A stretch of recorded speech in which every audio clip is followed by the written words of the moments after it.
اخواتي وحبايبي في كل مكان، السلام عليكم ورحمة الله وبركاته. معاكم اخوكم ابو بط. في حد من المتابعين الجمال علق لي وسألني سؤال في التعليقات، قال لي هل المصريين هم انفسهم الفراعنة؟ فانا بصراحة ما حبيتش ارد عليه في كلام، قلت اعمل فيديو ونحاول نفهم هل هم فعلا الفراعنة ولا لا. بصوا يا اخواتي، هنا بالذات لازم نسمع كلام العلم، وعندنا العالم شارلتون ستيفانس، وده طبعا عالم في علم الانثروبولوجيا، مؤلف كتاب اعراق اوروبا. بيقول في الكتاب ان مصر ابرز مثال حي معروف في التاريخ باصالة الجين ونقائه، وان مصر عبارة عن منطقة معزولة جغرافيا، وده زرع فيه قدمائنا المصريين حب العزلة وعدم الاختلاط باي حد غريب دخيل عليهم، ورغم انها تعرضت لاحتلالات كتيرة الا انهم لم يختلطوا بالمحتلين. والاحصائيات الحديثة بتأكد نسبة نقاء الجين المصري 89%، وزي ما احنا دايما بنقول في مصر العرق يمد ل 7000 جد. الدراسات الجينية الحديثة بقت من اهم الطرق اللي بنستخدمها عشان نفهم اصول الناس وتاريخهم. في السنين الاخيرة العلماء اشتغلوا على تحليل الحمض النووي DNA لمومياء فرعونية،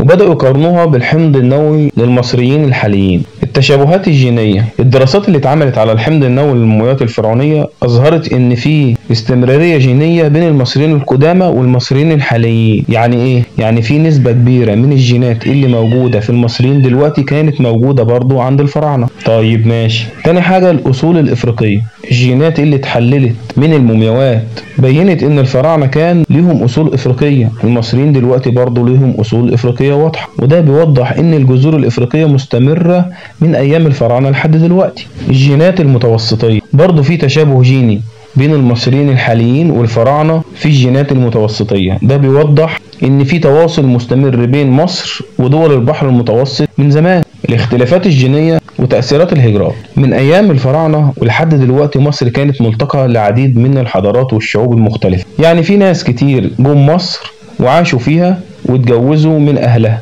وده أثر على التكوين الجيني للسكان. والفتوحات الإسلامية، الفتح العثماني والغزو الفرنسي والبريطاني، كل ده أثر على الجينات المصرية.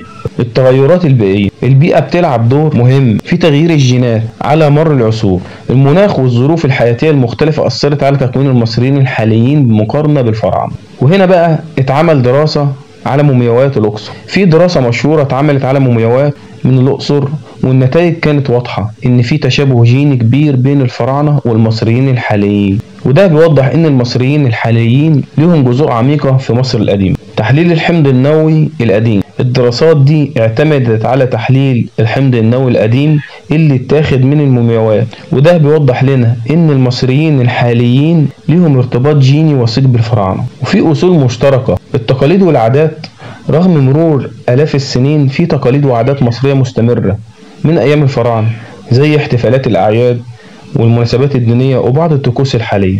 وننساش برضو اللغة المصرية الحديثة فيها بعض الكلمات والجمل اللي ليها أصول في اللغة المصرية القديمة القبطية، وده بيوضح التأثير المستمر للحضارة الفرعونية على اللغة. بعض المصريين الحاليين بيشبهوا الفراعنة في السمات الوجهية، زي الأنف المستقيم أو المنحني قليلا والعيون الكبيرة والبشرة السمراء. الأزياء والزينة، رغم إن الأزياء اتغيرت كتير إلا إن في عناصر زي الحلى الذهبية والزينة اللي كانت موجودة عند الفراعنة موجودة برضو دلوقتي. مصر كانت على مدار التاريخ ملتقى للحضارات والشعوب المختلفة، واللي أثرت على تكوين الجيني للسكان. يعني في تأثيرات من الفتوحات والهجرات اللي حصلت على مر العصور. الثقافة والعادات اتغيرت كتير مع مرور الزمن بسبب التأثيرات الخارجية والتغيرات البيئية والاجتماعية. وزي ما انت شايف صور الفنانين تكاد تكون نسخة طبق الأصل. والخلاصة في تشابهات واضحة بين الفراعنة والمصريين الحاليين في الجوانب الجينية والثقافية والشكلية، بالرغم من ان مصر تعرضت لتأثيرات كتير على مر العصور،